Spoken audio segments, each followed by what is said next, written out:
രാഹുൽ ഗാന്ധി ഒരാഴ്ച മുമ്പ് വയനാട്ടിലെ തന്റെ വോട്ടർമാർക്ക് നന്ദി പറയാൻ എത്തിയപ്പോൾ പറഞ്ഞിരുന്നു, വയനാടാണോ റായ്ബറേലിയാണോ നിലനിർത്തുന്നത് എന്നുള്ള കാര്യത്തിൽ താൻ വളരെ സങ്കടത്തിലാണ്. എന്നാൽ രണ്ടു കൂട്ടർക്കും സന്തോഷമുണ്ടാവുന്ന ഒരു തീരുമാനം ഉണ്ടാവുമെന്ന് ഇപ്പോഴിതാ അത് ഔദ്യോഗികമായി കോൺഗ്രസ് പ്രഖ്യാപിച്ചിരിക്കുകയാണ്. Congress president Mallikarjun Kharge, Rahul Gandhi, Priyanka Gandhi, KC Venugopal MP എന്നിവർ ചേർന്ന് സംയുക്തമായി നടത്തിയ പത്രസമ്മേളനത്തിലാണ് ഈ പ്രഖ്യാപനം ഉണ്ടായത്.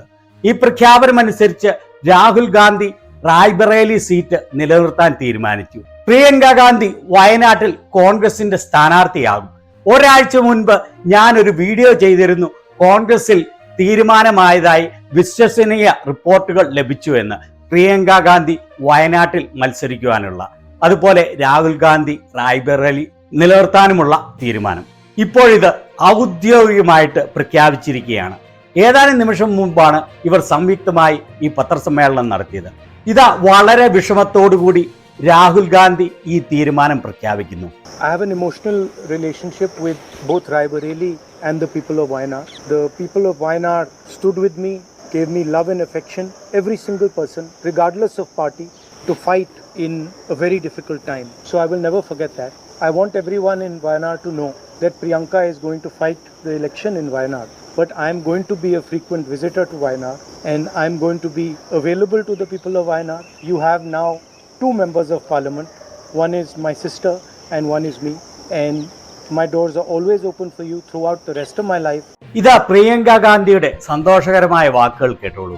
बहुत खुश हूँ मैं. I'm very happy to be able to represent Wayanad, and all I'll say is that I won't let them feel his absence. As he said, he'll come many times with me, but I will work as hard and I will try my best to make everybody happy and to be a good representative. കോൺഗ്രസിന്റെ വളരെയേറെ നേതാക്കളാണ് ഈ തീരുമാനത്തെ പ്രശംസിച്ചുകൊണ്ടും പ്രിയങ്ക ഗാന്ധിക്ക് അനുമോദനങ്ങൾ അർപ്പിച്ചുകൊണ്ടും രംഗത്തെത്തിയത്. സുപ്രിയ ശ്രീനാഥ്, അൽക്ക ലാംബ, ശ്രീനിവാസ് ബീവി, അങ്ങനെ വളരെയേറെ പ്രമുഖ നേതാക്കൾ. ഏതായാലും വയനാടിനോടുള്ള ഗാന്ധി കുടുംബത്തിന്റെ സ്നേഹം ഇതോടെ വ്യക്തമായിരിക്കുകയാണ്.